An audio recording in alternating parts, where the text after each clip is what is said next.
In this video, I'm going to show you the entire website redesign process that took Riddle Oil's website from average to brand aligned, and more importantly, how it made them an extra $2.4 million in sales. Now, this is the same process we've used to redesign Grind's Coffee Pouches website to go as well from, just a good e-commerce website to something that was incredibly brand aligned and something that helped them increase average order value. And finally, this is also the same process we've used to completely redo Transparent Labs website using our conversion design approach, which, and I quote their CMO, helped them increase almost every single metric. Now, let's actually just dive straight into it. So the first thing that you want to ask yourself when considering website redesign is, do you actually need to redesign? And ultimately, what is your goal? And what do you want to achieve with that redesign? Now, here's the commonality. All three website redesigns, that is Riddle Oil, Grind's Coffee Pouches, and Transparent Labs, all three brands had slightly more than a performance goal. All three brands, yes, wanted their website to perform better, yes, wanted to increase conversions, but they also wanted to elevate the brand. They felt like their website did not represent the brand as it should. And that's why we actually went with a full website redesign. So let's actually go through this very simple flowchart. And I have a much more complicated version slightly later down, but I want to make sure that you fully understand when you should do a website redesign and why do a website redesign and what are the alternatives, right? So here's the deal. If your goal is improving website performance, that is, if your sole goal is to increase conversion rate, add to cart, rate, revenue, AOV, and so on, well, then a redesign is likely not necessary. Think about it. A website redesign takes multiple months. It's a lot of upfront effort. It takes a lot of time before you see results. So if your sole goal is performance optimization, we recommend full business conversion optimization.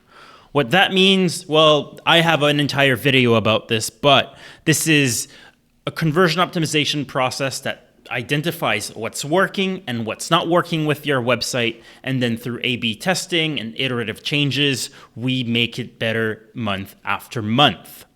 Now, that is my recommended option if your only goal is performance improvement.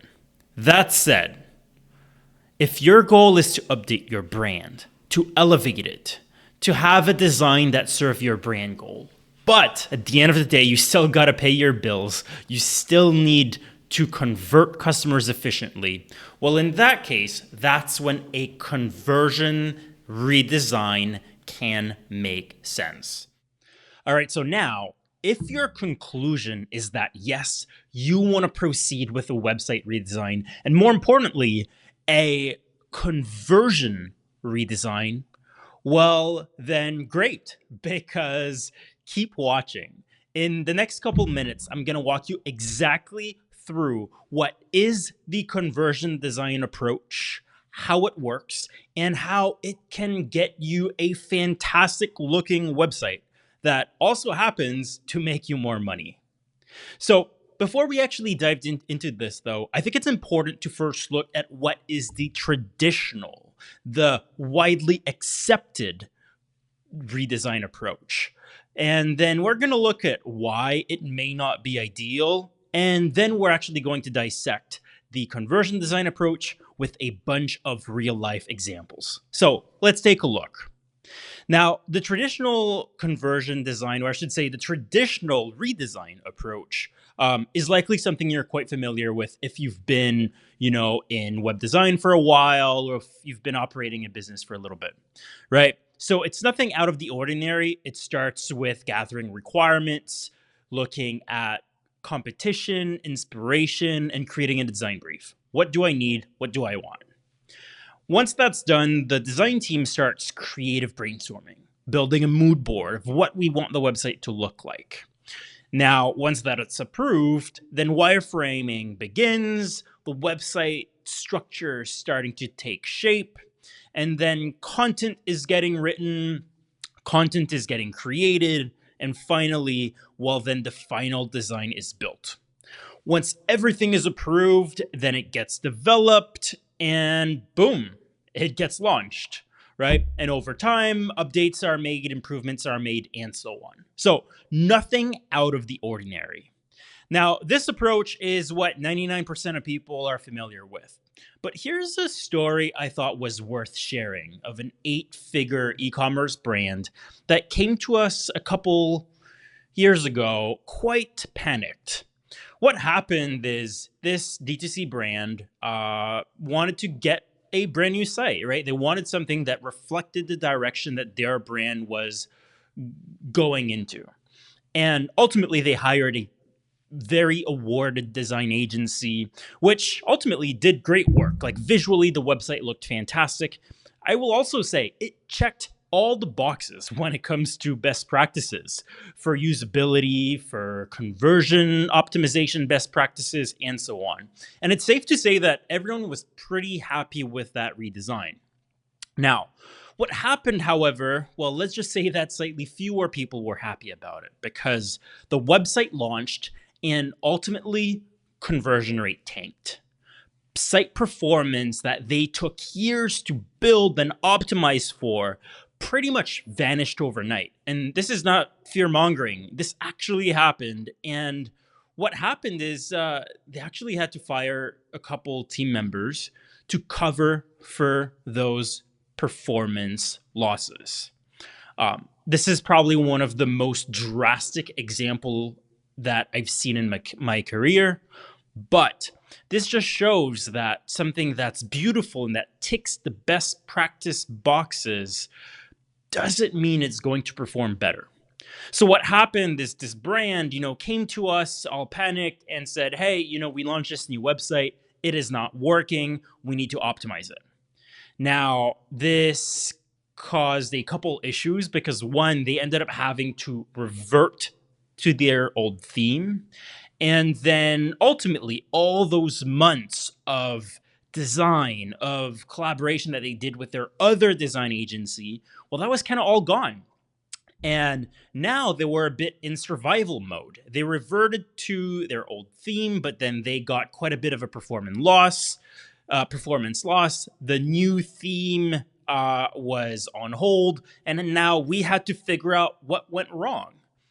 And ultimately, that's just not a situation that anybody wants to be in, right? It is much better to launch with a website that does not cause performance dips than to launch a website that you think you're proud of, but that 24 hours later causes you to panic. So that I would blame it on the traditional web design approach, which is simply not made for performance goals. It is made to have a more beautiful website. Now, let's look at the conversion design process and how it can help you avoid performance dips when it comes to a redesign. So the conversion design process is going to be similar, right? In the beginning, at least, well, we're going to gather requirements. We need to identify what we want to change, what needs to stay. You may want to look at competitors. You may want to just for inspiration, not for decisions yet, right? But then this is where we create a mood board. We create multiple different variants of what the design can look like. We don't yet focus on layout. We focus on mood, on look and feel, and what ultimately the website should look like based on the brand's brand goals. So those are the first steps. They're the same as the traditional approach.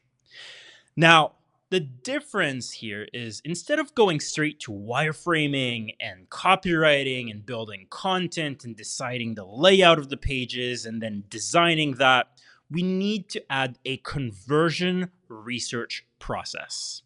The whole goal of this conversion research process is ultimately quite scientific, meaning we need to identify what in this current website is working, what is not working, what may be missing, and ultimately what may cause friction, right? The goal here is to understand that when we do the redesign, we need to understand what needs to stay as is, what needs to change, and what we can remove safely, right? So the first step is really going to be quantitative. We need to look at the analytics. We need to understand what patterns, when it comes to user behaviors, drive people to purchase. That means we're going to look at what people click on, what are the best path to purchase, what are the best path to abandonment, right? And that means we're also going to look at heat maps, scroll maps, and we may layer in, if we have the opportunity, and that's in the best case scenario, some A/B tests throughout the process to really understand what is working, what is not working, and what doesn't have any effect on conversion rates. Now, based on the quantitative research, we'll have patterns, behavioral, quantitative patterns as to what causes people to convert and what stops them from converting.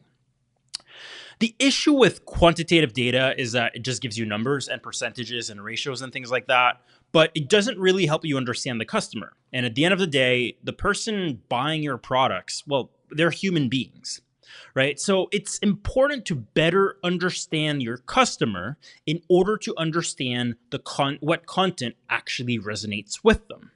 So this is where we do some qualitative research, right? Surveys, polls, on-site polls, post-purchase surveys, customer surveys, abandonment surveys, things like that. The goal here is to really understand, how do customers talk about your products? What do customers think of your brand? So here we also want to understand brand perception, product perception, positioning perception. We also want to understand what questions people have that, potentially stops them from making a purchase. What do they love about the products? Things that we can emphasize on and double down on in order to get people to buy. So that's really the aim of the qualitative research. Surveys and polls help us do this. Customer interviews helps us do this. We can also do review mining, look at customer support tickets, chat logs, and we can also look at session recordings. How are people navigating through the website?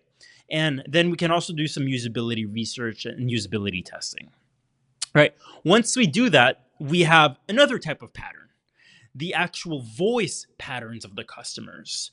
What people say, think, and do that causes them to buy or not to buy.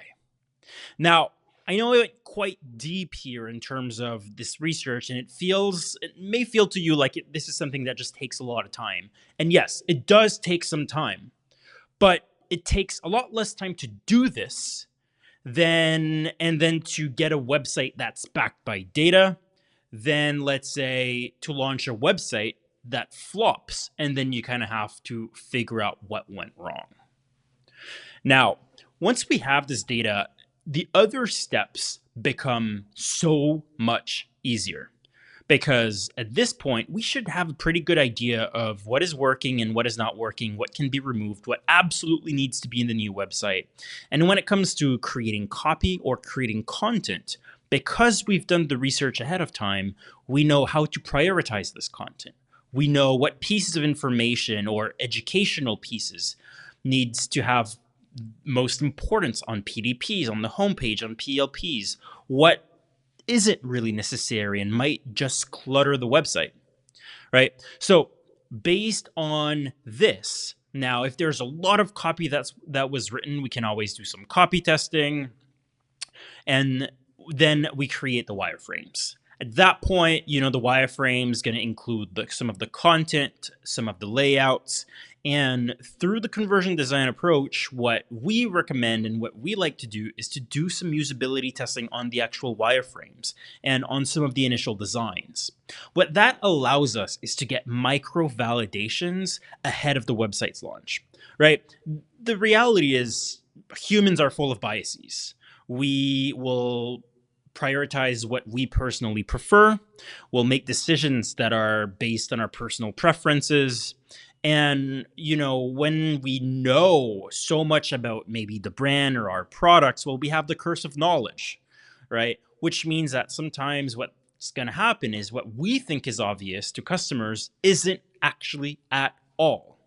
Right? So this is why usability testing, card sorting, for example, to better understand how are people grouping different product categories together and how should our navigation be, ordered.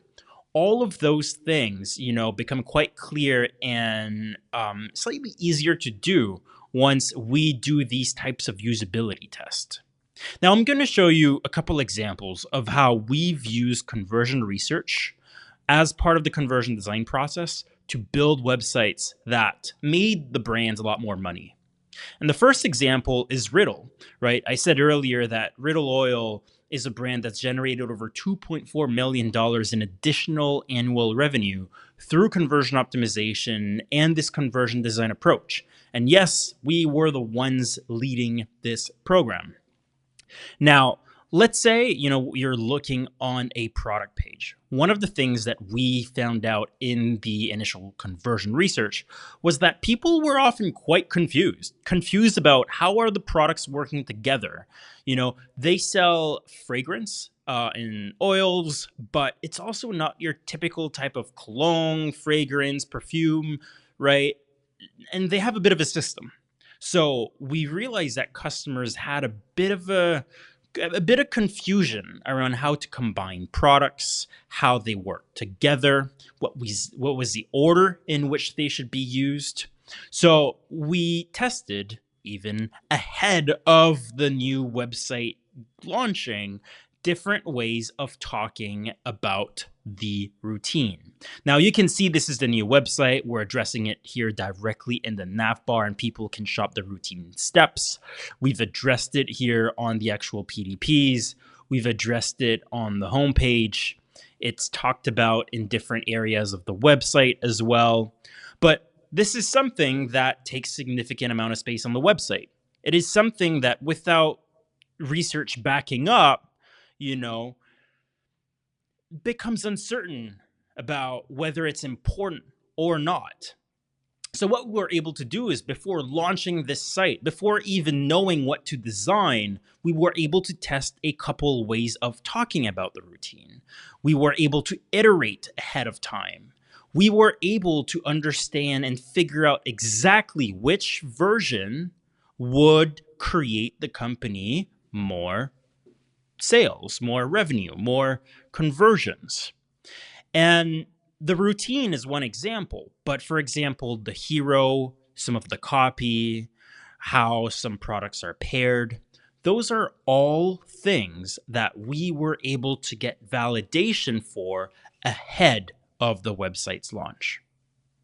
I'm going to show you another example here. We've got Grind's Coffee Pouches, who, with this brand, we didn't have the luxury to test before the actual website's launch. So we just needed to really make sure that the website was as backed by data as possible during the design process and ahead of the launch. Now, the brand was able to achieve their brand goals for sure. It went from, a pretty standard templated style website to something highly custom that was, very interesting.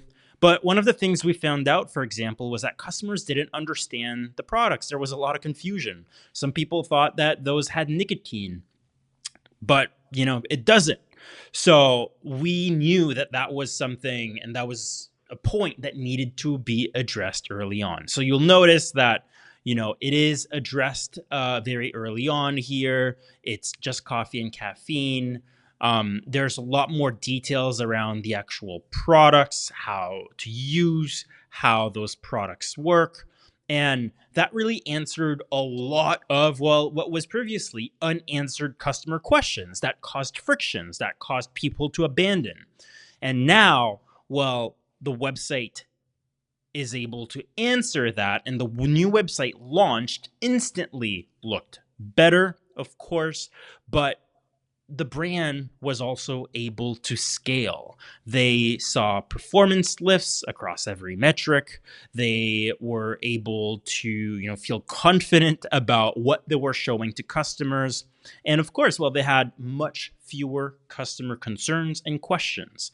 Less friction means, well, more conversions.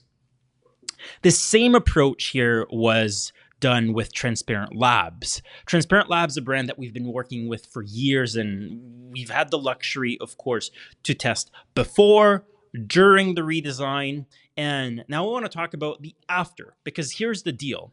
We launched this new website. A lot of pre-design testing happened to validate a lot of the design decisions, the layouts, the copy, the merchandising. A lot of it happened during the design, and then we were able to do a lot of usability testing during the process as well. But the reality is websites are never fully done. The website launched, and yes, I quote their CMO, they've seen improvements on every single metric. That being said, it doesn't mean that the website is still at its best. There's always room for improvement. So once the website was launched at this point, our approach focuses on going back to the conversion research process, and let's analyze this website as if we've never touched it. We want to understand what customer questions remain, what customer concerns remain, what friction points have we not identified that may be in the way of people buying. Now, doing this research process again allowed us to identify what's worked really well, what are things that may require some iterations and improvement, and we've been able to build a prioritized list of test ideas that ultimately are now being run on the website, and that allows the website to keep generating more and more revenue month after month, even after this new website has launched. So now they have a better looking website, they have a better performing website, but performance, just keeps going up. So ultimately, that is the conversion design approach, right? You can do like grinds and launch the website right away and then optimize after the fact. You can do like Transparent Labs and Riddle, where you test different features throughout the process, before the process and after the process. There are different methods. And just for the record, I've included a couple different methods here of how to launch the website through A/B testing. You can, again, launch your website all at once. You can test entire themes against other themes. You can launch by page type, for example, one new PDP versus the old PDP, or you could go element by element. Right? It depends on your tolerance for risk, what you can do, your technical limitations, and so on. But you can get this full decision chart just by clicking in the link in the video description below. And I'm going to send you an email with this FigJam that you'll be able to access for free. It goes into all the details of how the conversion design process works, how to launch the website, if you should redesign, and then, well, if you're on Shopify, if you should just switch to a new Shopify theme. Everything is approached and addressed in this doc. So now, ultimately, this is how you get a successful conversion-driven website redesign launch.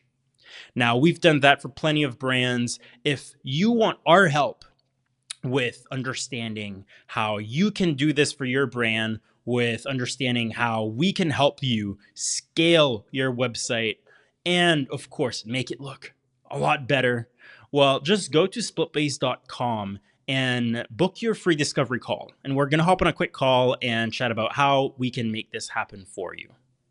Now, thanks so much for watching. If you have any questions, leave them in the comment below or reach out to me on LinkedIn or Twitter. And if you want more videos like these, just make sure to like and subscribe, and I'll make sure to post more. Thanks so much.